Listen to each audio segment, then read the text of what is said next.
નમસ્કાર, સિટી લાઈવમાં હું વિશાલ મહેતા આપનું સ્વાગત કરું છું। સમાચારની શરૂઆત કરીએ મહત્વના ન્યૂઝથી। વાત કરીએ જે રીતે લોકસભાની ચૂંટણી નજીક આવી રહી છે અને દરેક પાર્ટી તડામાર તૈયારીઓમાં લાગેલી છે, ત્યારે ભાજપમાં કેટલાક ઉમેદવારોએ પોતાનું નામ ઉમેદવારી ફોર્મમાં લગાવ્યું છે, જેમાં અમદાવાદ પશ્ચિમથી દિનેશ મકવાણા અને આણંદથી મિતેશ પટેલે નામાંકન પત્ર ભર્યું છે।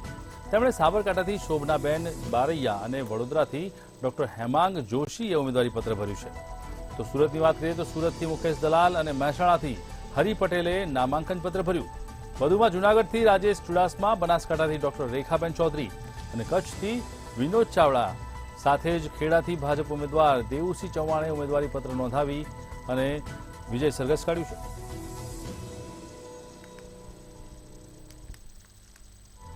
ભાજપના લડવૈયાઓ તૈયાર થઈ ગયા છે। મહેસાણાથી હરિ પટેલ, જૂનાગઢથી રાજેશ ચુડાસમા, સાથે જ અમદાવાદથી દિનેશ મકવાણા સહિત અલગ અલગ જગ્યાઓથી ઉમેદવારી પત્રનું નામાંકન કર્યું છે। નામાંકન પત્ર ભરી અને સાથે જ જંગી રેલી કાઢી અને શક્તિ પ્રદર્શન પણ કરવામાં આવ્યું। ખેડાથી ભાજપના ઉમેદવાર દેવુસિંહ ચૌહાણે પણ ઉમેદવારી નોંધાવી છે। તો બનાસકાંઠાથી ડોક્ટર રેખાબેન ચૌધરી, કચ્છથી વિનોદ ચાવડાએ ઉમેદવારીનું ફોર્મ ભર્યું છે। ભાજપના ઉમેદવારોએ ભર્યું છે ઉમેદવારી પત્ર। અલગ અલગ જગ્યાએથી તેમણે ઉમેદવારી ભરી અને ત્યારબાદ તેમણે જંગી રેલી કાઢી હતી।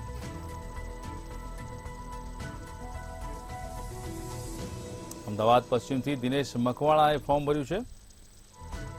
તો સાથે જ વાત કરીએ જે રીતે પુરુષોત્તમ રૂપાલાની, તો પુરુષોત્તમ રૂપાલાએ પણ ફોર્મ ભર્યું છે। સાબરકાંઠાથી શોભનાબેન બારૈયા, આણંદથી મિતેશ પટેલે પણ ફોર્મ ભર્યું।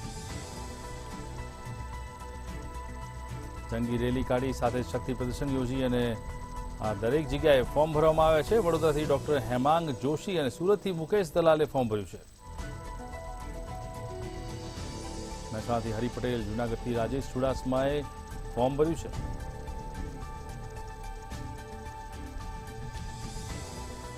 ભાજપના લડવૈયાઓ હવે તૈયાર થઈ ગયા છે। ઉમેદવારી પત્ર ભર્યા બાદ હવે ખરાખરીની લડત શરૂ થશે।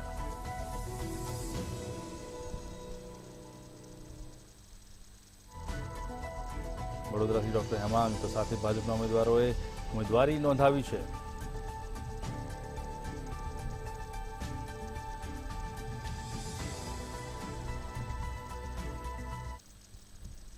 લોકસભા 2024 ઇલેક્શનને લઈને ભારતીય જનતા પાર્ટી અને કોંગ્રેસના ઉમેદવારોએ વિજય મુહૂર્તમાં ફોર્મ છે તે ફોર્મ ભર્યું છે। જો વાત કરવામાં આવે તો સૌથી ચર્ચિત એટલે કે રાજકોટ લોકસભામાંથી પુરુષોત્તમ રૂપાલા દ્વારા જે ફોર્મ છે તે ફોર્મ ભરવામાં આવ્યું હતું અને સાથે જ જો વાત કરવામાં આવે તો અમદાવાદના પશ્ચિમ લોકસભામાંથી દિનેશ મકવાણાએ ફોર્મ છે તે ફોર્મ ભર્યું હતું। લગભગ જો વાત કરવામાં આવે તો સમગ્ર ગુજરાતમાં ભારતીય જનતા પાર્ટી અને કોંગ્રેસના 10 કરતા જે ઉમેદવારો છે તે ઉમેદવારો આજે વિજય મુહૂર્તમાં ફોર્મ છે તે ફોર્મ ભર્યું હતું। કહી શકાય કે સાબરકાંઠા ફોર્મ ભર્યું હતું। આણંદથી મિતેશ જે ફોર્મ છે તે ફોર્મ ભર્યું હતું। વડોદરાથી ડોક્ટર હેમાંગ જોશી દ્વારા ઉમેદવારી પત્ર છે તે ઉમેદવારી પત્ર ભરવામાં આવ્યા હતા। સાથે જ જો વાત કરવામાં આવે તો ભારતીય જનતા પાર્ટીના મુકેશ દલાલ દ્વારા જે ફોર્મ છે તે ફોર્મ ભરવામાં આવ્યું હતું। મહેસાણાથી ભાજપના હરિ પટેલ અને જૂનાગઢમાંથી રાજેશ ચુડાસમા દ્વારા પણ જે ફોર્મ છે તે ફોર્મ વિજય મુહૂર્તમાં છે તે વિજય મુહૂર્તમાં ભરવામાં આવ્યું હતું। કહી શકાય કે બનાસકાંઠામાંથી ઉમેદવાર ડોક્ટર રેખાબેન ચૌધરી પણ દ્વારા પણ આજે ફોર્મ છે તે આજે ફોર્મ જમા કરાવવામાં આવ્યું હતું। સાથે જ જો વાત કરવામાં આવે તો કચ્છથી ભારતીય જનતા પાર્ટીના ઉમેદવાર વિનોદ ચાવડા દ્વારા પણ આજે ફોર્મ છે તે આજે ફોર્મ ખેડાથી જો વાત કરવામાં આવે તો ખેડાથી દેવુસિંહ ચૌહાણ દ્વારા જે વાતે ગાતે જે ફોર્મ છે તે ફોર્મ ભરવામાં આવ્યું હતું। જો વાત કરવામાં આવે તો દેવુસિંહ ચૌહાણ દ્વારા જે દર્શન કરી અને પરિવારજનના આશીર્વાદ લઈને ફોર્મ છે તે ફોર્મ જમા કરાવવામાં આવ્યું। શકાય કે જે પ્રમાણે ભારતીય જનતા પાર્ટી અને કોંગ્રેસના ઉમેદવારો છે તે ઉમેદવારો દ્વારા લોકસભા 2024ને લઈને જે ઉમેદવારી ફોર્મ છે તે ઉમેદવારી ફોર્મ છે તે વિજય મુહૂર્તમાં ભર્યું હતું। લગભગ આજના દિવસમાં જો વાત કરવામાં આવે તો 10 કરતાં પણ વધારે જે ઉમેદવારો છે તે ઉમેદવારો દ્વારા જે ફોર્મ છે તે ફોર્મ ભરવામાં આવ્યું હતું। જી ચોક્કસથી તો જે રીતે અમારા સંવાદદાતા રવિ ભાવસારે જણાવ્યું કે અમદાવાદ પશ્ચિમથી દિનેશ મકવાણાએ ફોર્મ ભર્યું છે અને સાથે જ ટોટલ ભાજપના ઉમેદવારોની વાત કરીએ તો 10 જેટલા ઉમેદવારોએ આજે ઉમેદવારી પત્ર નોંધાવ્યું છે, પોતાનું નામાંકન કરાવ્યું છે। ત્યારે તમામ ઉમેદવારોએ વાજતે ગાજતે ઢોલ નગારા સાથે શક્તિ પ્રદર્શન કરી અને રેલી કાઢી ત્યારબાદ ઉમેદવારી પત્ર વિજય મુહૂર્તમાં નોંધાવ્યું છે.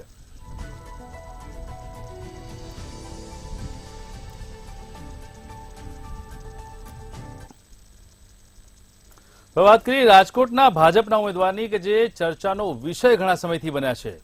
ભાજપના ઉમેદવાર પરસોત્તમ રૂપાલા કે જેમણે પણ આજે વિજય મુહૂર્તમાં ફોર્મ ભર્યું છે. બહુમાળી ચોક ખાતે તેમણે જંગી સભા સંબોધી હતી અને રેલી દરમિયાન હજારો કાર્યકર્તા તેમના સમર્થનમાં ઉમટી પડ્યા હતા. ત્યારે રૂપાલાએ ચૂંટણી પંચ સમક્ષ રજૂ કરાયેલા સોગંદનામા મુજબ તેમની પાસે કાર નથી તેવું જણાવ્યું છે, પરંતુ વિદેશી બનાવટની પિસ્તોલ છે. તેમજ તેમની પત્ની સવિતાબેન પાસે 81 લાખની કિંમતનું 1390 ગ્રામનું સોનું છે. તેમજ પોતાને અભ્યાસ બીએસસી બીએડ સુધીનો દર્શાવ્યો છે. તો ડમી ઉમેદવાર તરીકે મોહન કંડારિયાએ પણ ફોર્મ ભર્યું છે. ત્યારે ક્ષત્રિય સમાજ વિશે રૂપાલાએ કહ્યું છે કે ક્ષત્રિય સમાજના સાથ અને સહકારની જરૂર છે. વિવાદોનું ઘર બનેલા રૂપાલા કે જેમણે પણ આજે વિજય મુહૂર્તમાં ફોર્મ ભર્યું છે અને પોતાનું નામાંકન કરાવ્યું છે. સાથે ડમી ઉમેદવાર તરીકે મોહન કુંડારિયાનું ફોર્મ ભરવામાં આવ્યું છે. રાજકોટથી પરસોત્તમ રૂપાલાએ જંગી વિજય સરઘસ એટલે કે સરઘસ કાઢ્યા બાદ તેમણે ઉમેદવારીનું નામાંકન કરાવ્યું અને સાથે જ તેઓ બીએસસી બીએડ સુધીનો અભ્યાસ કર્યો છે તેવું જણાવી રહ્યા છે. તેમની પાસે કોઈ પણ પ્રકારની કાર નથી. તેમની પત્ની પાસે સોનું છે તેવું તેમણે જણાવ્યું છે અને સાથે જ તેમણે વિદેશી બનાવટની પિસ્તોલ છે તેવું પણ પોતાના નામાંકન પત્રમાં લખ્યું છે.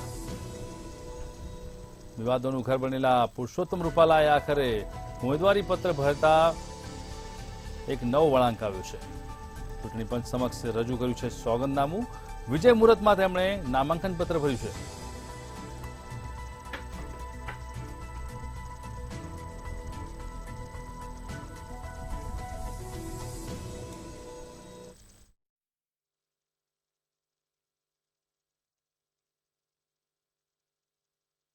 ક્ષત્રિય સમાજનો વિરોધ વચ્ચે લોકસભાના રાજકોટના ઉમેદવાર પરસોત્તમ રૂપાલાએ આજે ઉમેદવારી પત્ર છે તે ભર્યું. ચોક્કસથી લાંબા સમયથી ક્યાંક વિવાદ ચાલી રહ્યો છે અને તેના જ વચ્ચે આજ રોજ તેમના તરફથી નામાંકન ફોર્મ છે તે ભરવામાં આવ્યું. આજ વહેલી સવારથી જ કહી શકાય કે ભાજપના જે નેતાઓ છે, ભાજપના કાર્યકર્તાઓનો માહોલ જોવા મળ્યો હતો. આ સાથે જાગનાથ મંદિરથી જ ક્યાંક મહાદેવના દર્શન કર્યા બાદ રૂપાલાએ એક જંગી રેલી ક્યાંક તેમની થઈ હતી અને આ રેલીમાં જ જે સિનિયર નેતાઓ ક્યાંક તેમની સાથે જોડાયા હતા. કર્ણાટકના પૂર્વ રાજ્યપાલ વજુભાઈ વાળા, ગુજરાતના પૂર્વ મુખ્યમંત્રી વિજય રૂપાણી સહિતના જે સિનિયર આગેવાનો હતા તે ઉપસ્થિત રહ્યા હતા. આ સાથે કહી શકાય કે ત્યારબાદ તેઓએ રાજકોટના બહુમાળી ભવન ચોક ખાતે જંગી સભાને અને આ સભામાં તેઓએ ક્યાંક ક્ષત્રિય સામે ક્યાંક ફરી એક વખત વિનંતી કરી કે ક્ષત્રિય ફરી એક વખત તેઓને માફી આપી દેવી જોઈએ અને ખાસ તો ક્ષત્રિયોનો સહકાર પણ તેઓ ક્યાંક તેમના સંબોધનમાં તેઓએ જણાવ્યું કે ક્ષત્રિયોના સહકારની પણ ખાસ તેમની જરૂર છે. ત્યારબાદ તેઓ કલેક્ટર કચેરી જઈને ફોર્મ ભર્યું હતું. ચોક્કસથી જે વિવાદ ચાલી રહ્યો છે તે વિવાદ વચ્ચે ક્યાંક એક ભાજપનો પણ આજ રોજ દેખાણો, કારણ કે મોટી સંખ્યામાં ભાજપના જે ટોચના નેતાઓ હોય કે પછી કાર્યકર્તાઓ હોય કે પછી સમર્થકો હોય તે આજે રેલીમાં પણ જોડાયા હતા અને તેના જ વચ્ચે આજરોજ ખૂબ જ બહોળી સંખ્યામાં જે લોકો છે તે ઉત્સાહમાં પણ દેખાણા. અને ખાસ તો આજે જ્યારે નામાંકન ફોર્મ જ્યારે ભરવામાં આવ્યું ત્યારે આ નામાંકન ફોર્મમાં અનેક જે વિગતો, જે સોગંદનામામાં અનેક જે વિગતો છે ત્યાં તેમાંથી સામે આવી. ચોક્કસથી રૂપાલા હોય કે તેમના જે પત્ની છે તેમને પત્નીને કુલ મિલાવીને 17 કરોડ 42 લાખ જેટલું જે સંપત્તિ છે આ પ્રકારની વિગત તેઓએ દર્શાવી હતી. ખાસ તો તેમની પાસે કોઈ પણ પ્રકારનું વાહન નથી એ પણ જે સોગંદનામામાં રજૂ કરવામાં આવ્યું. હાલ કહી શકાય કે રૂપાલાનો પ્રચાર જે કહી શકાય કે હાલ ક્યાંક ને ક્યાંક ફરી એક વખત યથાવત દેખાઈ રહ્યો છે. એક બાજુ જ્યાં ક્ષત્રિય સમાજ આક્રોશમાં દેખાઈ રહ્યો છે ત્યારે બીજી બાજુ ભાજપના પણ જે કાર્યકર્તાઓ છે તે અત્યારે જે ડોર ટુ ડોર કેમ્પેનિંગમાં લાગી ગયા છે. જી ચોક્કસથી તો જે રીતે રાજકોટની અંદર વિવાદનું ઘર બનેલા પુરુષોત્તમ રૂપાલા કે જેને લઈને છેલ્લા ઘણા સમયથી ક્ષત્રિય સમાજનો વિરોધ ચાલતો હતો, તેમણે આખરે નામાંકન પત્ર ભર્યું છે. વિજય મુહૂર્તમાં તેમણે રેલી યોજી અને ત્યારબાદ નામાંકન પત્ર ભર્યું અને સાથે જ ડમી ઉમેદવાર તરીકે મોહન કુંડારિયાનું ફોર્મ ભરવામાં આવ્યું છે. રૂપાલા પાસે કાર નથી, સાથે જ તેમના પત્ની સવિતાબેન પાસે 81 લાખનું સોનું છે તેવું દર્શાવવામાં આવ્યું છે. ચૂંટણી પંચ સમક્ષ તેમણે રજૂ કર્યું છે સોગંદનામું. રૂપાલાનું શક્તિ પ્રદર્શન અને શક્તિ પ્રદર્શન બાદ વિજય મુહૂર્તમાં તેમણે ઉમેદવારી પત્ર ભર્યું છે.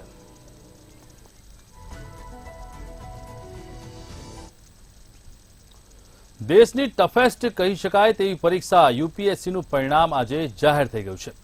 તેમાં 1016 ઉમેદવારો ઉત્તીર્ણ થયા છે અને ટોપ 100માં 3 ગુજરાતીઓનો સમાવેશ થાય છે અને કુલ 25 ગુજરાતી ઉમેદવારોએ યુપીએસસીની પરીક્ષા ક્લિયર કરી છે.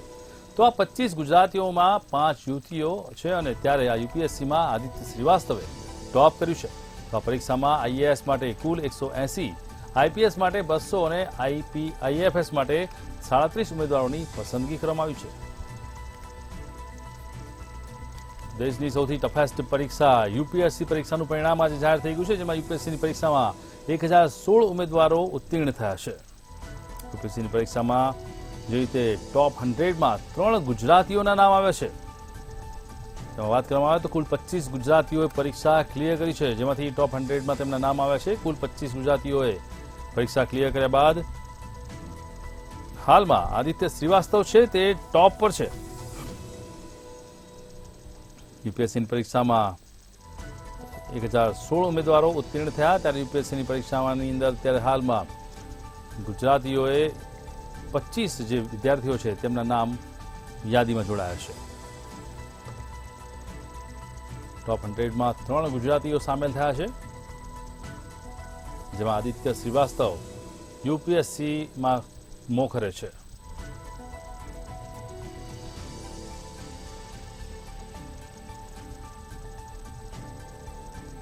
યુપીએસસીનું પરિણામ આજે જાહેર થઈ ગયું છે અને અનેક ઉમેદવારોના ભાવિનો આજે ફેંસલો થયો છે. ત્યારે મહત્વપૂર્ણ સમાચાર કે જે રીતે અત્યારે હાલમાં યુપીએસસીનું પરિણામ જાહેર થયું છે, ત્યારે યુપીએસસીની પરીક્ષામાં 1016 ઉમેદવારો ઉત્તીર્ણ થયા છે, જેમાંથી 25 ગુજરાતીઓ છે. ટોપ 100માં 3 ગુજરાતીઓના નામ સામેલ છે, જેમાં આદિત્ય શ્રીવાસ્તવ છે તે પ્રથમ ક્રમાંકે આવ્યો છે.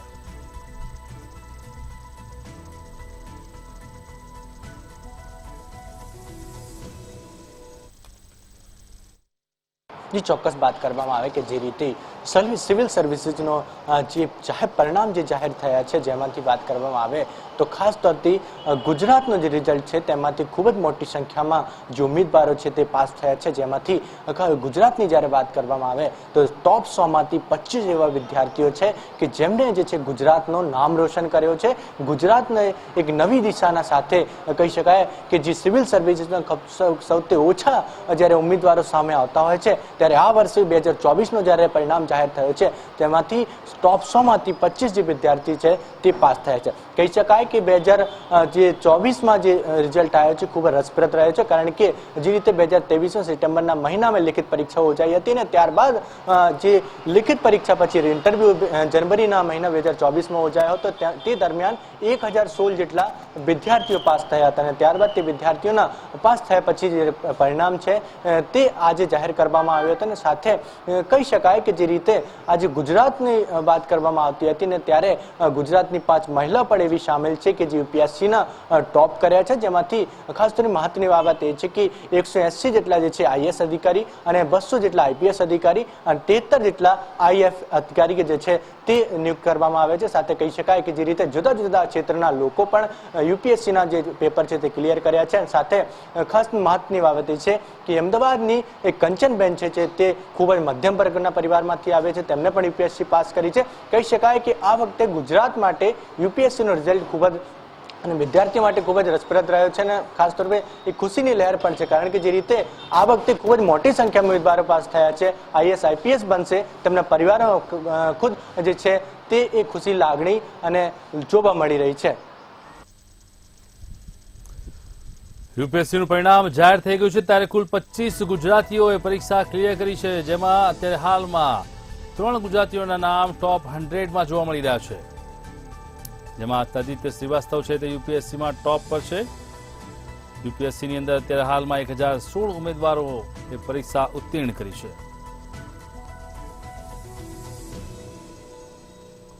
યુપીએસસીની પરીક્ષાનું રિઝલ્ટ કે જેની અંદર અત્યારે હાલમાં ઉત્તીર્ણ પરીક્ષાની અંદર અત્યારે હાલમાં ટોપ 100ની અંદર 3 ગુજરાતીઓના નામ સામેલ થયા છે।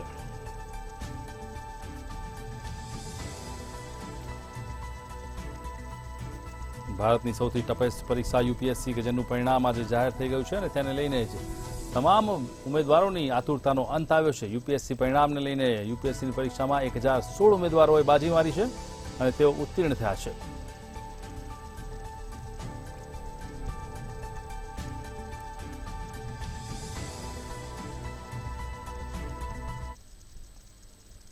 હાલ રાજ્યમાં લોકો કાળઝાળ ગરમીનો સામનો કરી રહ્યા છે। તેમજ વાત કરીએ તો જે રીતે અત્યારે હાલમાં અનેક વિસ્તારોની અંદર કમોસમી વરસાદ વરસી રહ્યો છે, એવામાં હવામાન નિષ્ણાત અંબાલાલ પટેલે ચોમાસા અંગે આગાહી કરી છે। તેમણે કહ્યું છે કે આ વર્ષે ચોમાસું 8 થી 15 જૂન વચ્ચે આવશે અને દક્ષિણ ગુજરાત અને કચ્છ જૂનાગઢમાં સારો વરસાદ થશે। તો સાથે જ જે રીતે ચોમાસાને લઈને વધુમાં જણાવ્યું છે કે 24 મે થી 4 જૂન સુધી પ્રી મોન્સૂન એક્ટિવિટી પણ જોવા મળશે। ચોમાસાને લઈને મહત્વપૂર્ણ સમાચાર કે જેની અંદર ચોમાસા અંગે અંબાલાલ પટેલની ફરી એકવાર આગાહી થઈ છે। જૂનાગઢ અને કચ્છમાં પણ સારો વરસાદ થશે। આ વર્ષે 8 થી 15 જૂન વચ્ચે ચોમાસું શરૂ થશે। દક્ષિણ ગુજરાતમાં સારો વરસાદ થવાની સંભાવના વ્યક્ત કરવામાં આવી છે અને જૂનાગઢ અને કચ્છમાં પણ સારો વરસાદ થશે।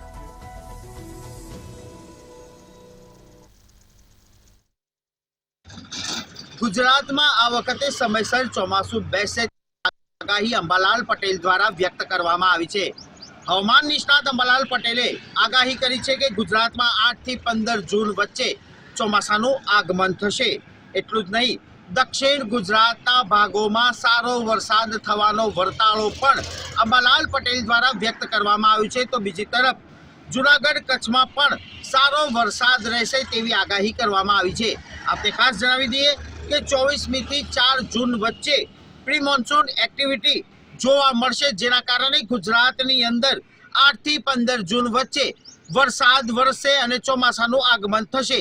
હવામાન નિષ્ણાત અંબાલાલ પટેલે આ આગાહી કરી છે અને આગાહી દરમિયાન ગુજરાતના દક્ષિણ વિસ્તારના ભાગોની અંદર પણ વ્યાપક અને પૂરતા પ્રમાણમાં વરસાદ થશે આગાહી કરવામાં આવી છે।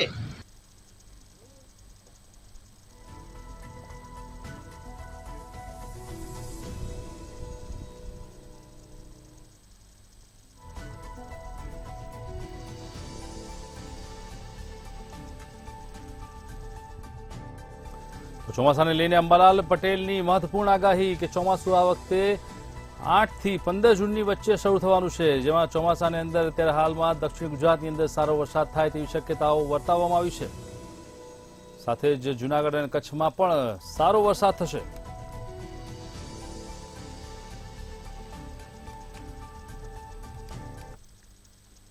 તો ઉદ્યોગ સિટી સુરત હવે ક્રાઇમ સિટી બની ગયું છે તેવું લાગી રહ્યું છે, કારણ કે ગઈકાલે જ સુરતમાં સીપીની નિમણૂક કરવામાં આવી છે અને ફરી એક હત્યાનો કેસ બન્યો છે। શહેરના ડિંડોલીમાં કેનાલ રોડ પરથી હત્યા કરેલ હાલતમાં લાશ મળી આવી અને યુવકનું ગળું કાપી લાશ ફેંકી દેવાઈ હોવાનું આશંકા સેવાઈ રહી છે। તેમજ યુવકના શરીરે ઈજાના નિશાનો પણ મળી આવ્યા છે। ત્યારે ડીસીપી સહિતના તમામ અધિકારીઓ ઘટના સ્થળ પર પહોંચી ગયા હતા અને સમગ્ર મામલાને વધુ તપાસ કાર્યવાહી હાથ ધરી હતી। સુરતની અંદર એક બાદ એક હત્યાનો સિલસિલો ચાલુ છે, ત્યારે એક યુવકની ગળું કપાયેલી હાલતમાં ડિંડોલી પાસેથી લાશ મળી આવી છે। સુરતના ડિંડોલીના કેનાલ પાસે લાશ મળી આવી, યુવકની હત્યા કરી અને ત્યારબાદ તેનું ગળું કાપીને તેની લાશને ફેંકી દેવામાં આવી હતી। ઘટનાની જાણ થતાની સાથે જ ડીસીપી સહિતનો તમામ કાફલો ઘટના સ્થળે પહોંચી ગયો હતો અને તપાસ કાર્યવાહી હાથ ધરી છે। સુરત સિટીમાં જે રીતે હત્યાનો સિલસિલો ચાલુ છે તેને લઈને સુરત સિટી હવે ક્રાઇમ સિટી બની ગયું હોય તેવું ક્યાંક ને ક્યાંક લાગી રહ્યું છે।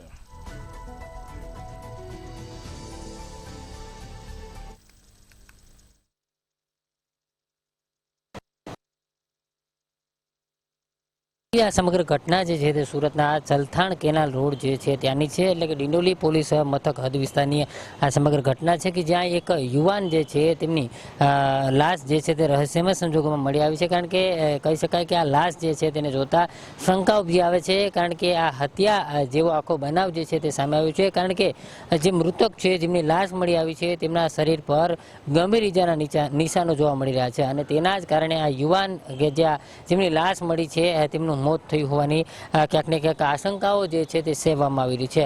સુરતના ડિંડોલી પોલીસ મથક હદ વિસ્તારમાં આવેલી જે ચલથાણ કેનાલ રોડ છે ત્યાંથી પસાર થઈ રહેલા લોકો જે છે તેમને આ લાશ નજરે પડી હતી ને તેમણે તાત્કાલિક જ પોલીસને જાણ કરી હતી અને પોલીસ તાત્કાલિક ઘટના સ્થળે દોડી આવી હતી અને લાશનો કબજો સંભાળ્યો હતો. મહત્વનું કહી શકાય કે જે પ્રકારે લાશને જોતા પ્રાથમિક દ્રષ્ટિએ જ જોવા મળી રહ્યું હતું કે આ લાશ જે છે તે શંકાસ્પદ લાગતી હતી, કારણ કે લાશ જે છે તેમાં ઈજાના નિશાનો જોવા મળી રહ્યા હતા અને ઈજાના નિશાનોની સાથે સાથે પોલીસ જે છે તેને ઘટના સ્થળે પહોંચીને તપાસ પણ શરૂ કરી હતી. ત્યારે પોલીસ જે છે તેમણે પણ હત્યાની આશંકા છે તેવું લાગી રહ્યું છે, કારણ કે આ સમગ્ર ઘટનાને જોવા જઈએ તો એક તરફ જે બોડી જે છે તે લાશ જે છે તેની લાશ પર પણ ગંભીર ઈજાના નિશાનો છે, ખાસ કરીને ગળાની આસપાસ તેમજ છાતીના ભાગે પણ ગંભીર ઈજાના નિશાનો જે છે તે જોવા મળી રહ્યા છે. જો હાલ આ જેમની લાશ મળી છે તેમનું હત્યા કોણે કરી છે કે કઈ રીતે એનું મોત થયું છે તે સમગ્ર મામલે તો પોસ્ટમોર્ટમ રિપોર્ટ આવ્યા બાદ જ માલુમ પડશે. પરંતુ જે પ્રકારે આ લાશ મળી આવી છે તેને જોતા સ્પષ્ટ કહી શકાય કે આ હત્યા થઈ હોવાનું લાગી રહ્યું છે. સુરત શહેરમાં સતત આ પ્રકારની ઘટનાઓ જે છે તે બની રહી છે. એક તરફ જોવા જઈએ તો જે પ્રકારે સુરત પોલીસ કમિશનર જે છે તેમની નિમણૂક થઈ છે અને નવા કમિશનર આવ્યા ત્યારે જ આ પ્રકારની ઘટના પ્રથમ દિવસે જ સામે આવી કહી શકાય. જે પ્રકારે સુરતના ડિંડોલી વિસ્તારમાં આ લાશ મળી આવી છે. હાલ લાશનો કબજો પોલીસે સંભાળી લીધો છે. લાશને પીએમ અર્થે હોસ્પિટલ પણ ખસેડવામાં આવી છે, પરંતુ લાશ કોની છે, ક્યાંથી આવી છે, કોણ હત્યા કરી છે કે કેમ તે સમગ્ર મામલે પોલીસે તપાસ શરૂ કરી છે. હાલ તો લાશ કોની છે, આ વ્યક્તિ કોણ હતો તેની તપાસ પણ પોલીસે શરૂ કરી છે. તપાસના અંતે સમગ્ર મામલો સામે આવે છે. ખરેખર આ સમગ્ર ઘટના શું હતી અને કોઈએ હત્યા કરી છે તો હત્યારો કોણ છે તે તમામ બાબતે પોલીસ જે છે તે તપાસ હાથ ધરી છે અને આ સમગ્ર મામલે જે તે દિશામાં પોલીસે તપાસ શરૂ કરી છે. હાલ તો આ લાશ જે છે તે કોની છે તે અંગે પણ જે આ યુવાન કોણ છે તે અંગે પણ પોલીસે તપાસ અને પૂછપરછ જે છે તે શરૂ કરી છે. તપાસના અંતે ખ્યાલ આવશે કે આ યુવાન જે મરનાર યુવાન છે તે કોણ હતો. જી જે તે સુરત ડિંડોલીના કેનાલ રોડ પર લાશ મળી આવી છે, જેને લઈને અત્યારે હાલમાં યુવકની ગળું કપાયેલી હાલતમાં લાશ મળી આવતા પોલીસનો કાફલો ઘટના સ્થળે પહોંચી ગયો છે. સુરતના ડિંડોલીની કેનાલ પાસે યુવકની હત્યા કરવામાં આવી અને તેનું ગળું કાપી લાશને ફેંકી દેવામાં આવી.